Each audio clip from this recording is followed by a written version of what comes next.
Good morning, this is Dr. Turner for Integrated Math 1. Today we're covering 6.4, which is going to be looking at box plots. Box plots are a way of visually representing data, and it's an easy way to identify what the range, what the median, and what the interquartile range are of a set of data. Now, in 6.3, I alluded to interquartile range. We talked about central tendency, which was mean, median, mode. And then I said there's two types of spread that we look at, or how far spread out the data is. We talked about range, and we'll be talking about interquartile range here in 6.4 before we get on to the titular topic, which is box plots. So, first, let's define IQR, or interquartile range. So when we're looking at interquartile range, and it's most commonly abbreviated as IQR, rather than looking at the whole range, which is going from high to low, if you recall from 6.3, interquartile range is looking at the middle set of data and how far spread out that data is. The advantage to that is, again, it eliminates the possibility of outliers throwing off the actual spread of the data. So interquartile range is defined by upper quartile minus lower quartile. In some books, they'll refer to this as being Q3, or the third quarter, and Q1, which is the first quarter. But the terms are referring to the same thing. So let's say I had a set of data, and again, just to keep it simple, 5, 7, 9, 11, 13, 15, 17. So if we think of median as being in the middle, then the quartiles are a quarter of the way through. So the easiest way to find the quartiles is once the data is in order, and again, it always has to be, right? If it's not, you need to organize it. First, what you do is you identify the median. So 11 is our median because it's in the middle. To find the quartiles, we're looking at the middle of the left-hand side and the middle of the right-hand side. So the middle of the left-hand side would be 7, so that's our lower quartile. And the middle of the right-hand side is 15, that's our upper quartile. So if I ask you to identify the interquartile range, you're doing the upper quartile minus the lower quartile, which in this case gives you 8. Now here the numbers are pretty close together, so the range wouldn't be too far off from the interquartile range, but again, the advantage to using interquartile range is that it eliminates the possibility of an outlier throwing off our spread. So that's how you identify interquartile range. This is a 6th grade math concept, but it does come up on the CASP, so you do need to be familiar with it. Okay. Now, as we get into the titular topic of box plots, we are using these numbers, but in addition, we're also using two extra numbers. We are going to be looking at the minimum, which in this case is 5, and the maximum, which is 17. So these 5 numbers together, minimum, maximum, lower and upper quartile, and median, this is what's referred to as a 5-number summary. That'll be used in your book. We won't use that vocabulary specifically for our assignment, but if you're following along with the supplemental resources, that does come up, a 5-number summary. So I need those 5 numbers to be able to create a box plot. When you are constructing a box plot, it's always going to be above a number line. So as you are doing this, you would need first to have a number line. Okay? Now, if we were doing this in person, of course, we'd be paying a little more closer attention to detail. But I'm going to start out with a number line, and just like any other type of graph, you need to make sure that your spacing is equal as you're writing it out. So a very common mistake is that students will just go here and start writing out, okay, 5, 7, 9, 11, and try to circle numbers. Your number line needs to have a common scale factor. So that's up to you. I mean, you could go by 100, but then your graph would be very small and it wouldn't be very easy to interpret, right? So that takes a little bit of self-evidence to decide what's an appropriate scale. Because I'm going by 2s in this particular set of data, going by 2 would probably be a good idea. Or you can go by 1s, just something that is easy to read. So if I'm going through here, and I'm doing it on the computer, which makes it a little bit more difficult, but you should try to be as accurate as possible. And let's see if I can't just take that and copy paste it over here, here, etc. Obviously, if you're doing this on paper, it makes it a little bit easier. But you can still do it with the computer. You can use your Schoology tools. Now, because we're doing all of this online, again, if we were in person, I'd ask you to construct a box and whisker plot, and then you'd be filling out the information. Because we are doing this online, and on your CASP test, when you take it, you're just going to be given a box and whisker plot and asked to identify certain information based on that plot. So a little different depending on the setting in which you're being evaluated, but and I can keep going here. 1, 2. I'm gonna do one more.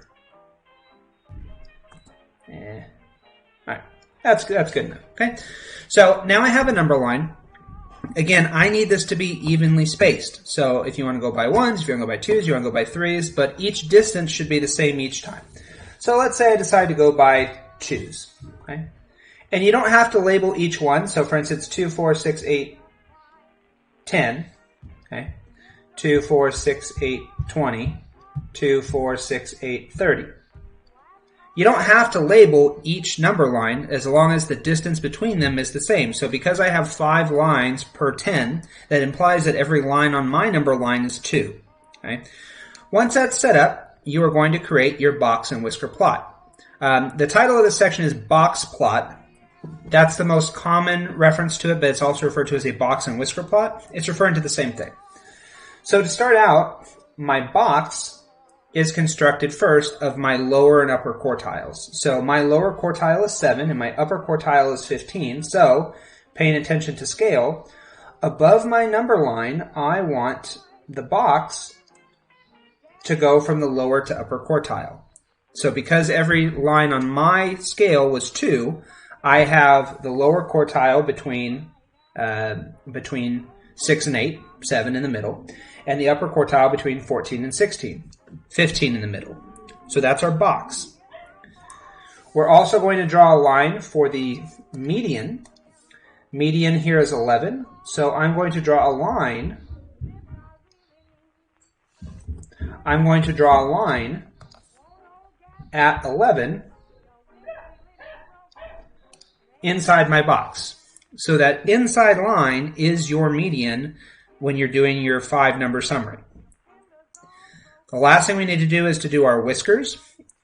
There's different styles. Some people put bullet points. Some people put additional vertical lines for the whiskers. It doesn't really matter. Just be aware that there are some stylistic changes depending on what book you're reading. So my whiskers are going to go to the minimum and maximum points. So my minimum is going down to 5. So I'll draw a line out to 5. And my maximum, I draw another whisker. That is going out to my maximum of 17.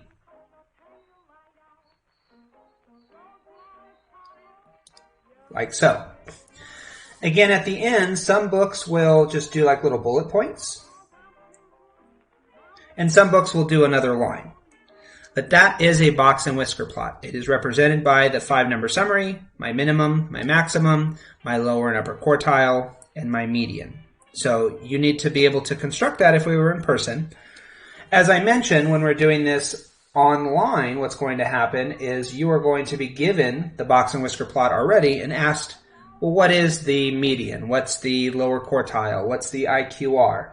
So let's take this number line, hopefully. Let's see if I can't just copy paste this.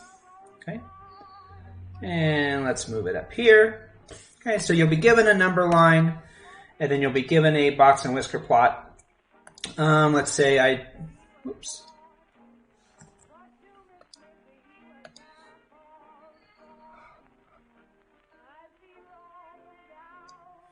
Okay, let's say my box goes here, and then let's put some lines in for my median, and put some lines in for my minimum, maximum.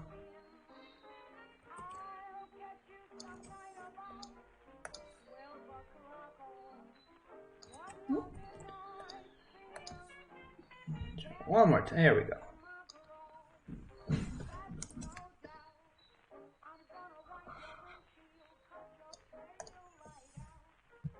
And these will be connected to my box.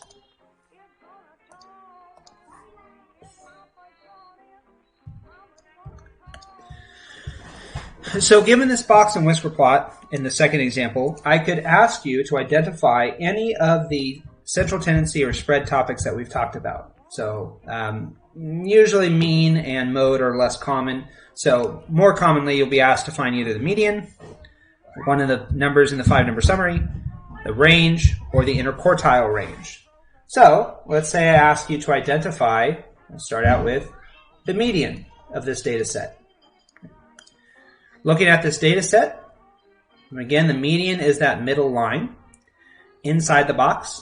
So if I'm going by 2s, that means my median is 12 by interpreting that box plot. If I ask you for the range, range is high minus low, so 30 minus, again, we're going by 2s, 2, 4, 6, 8, 10, so 30 minus 4, that gives me a range of 26. Those are the whiskers on the outside. And if I ask you for the IQR, that's asking you for the values that are on the outside of the box. So here, 28 minus 6 would give me an IQR of 22.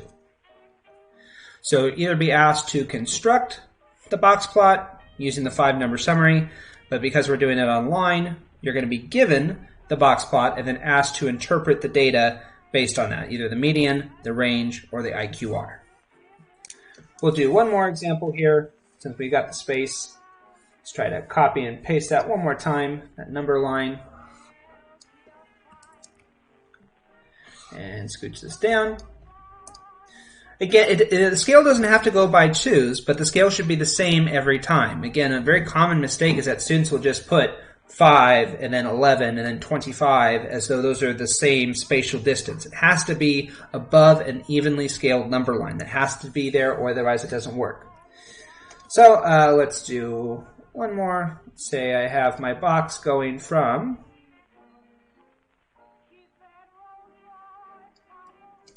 here, and then I'm going to put in my median.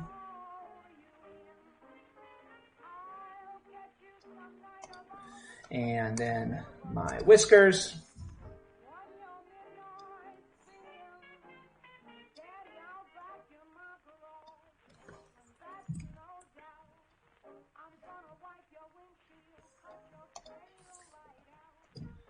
So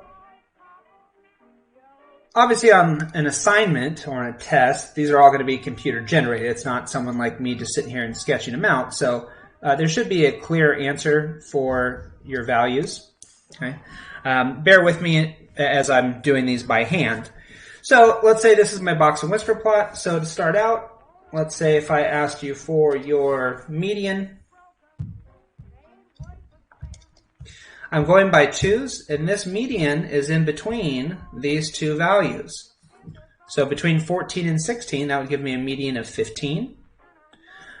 If I ask you for the range, you're doing high minus low, so 24 minus 8, give me a range of 16. And my interquartile range, looking at the sides of the box, 20 minus 10, would give me an IQR of 10. That's it for today. If you guys have any questions, please reach out to me. Otherwise, have a good day, and I will talk to you soon.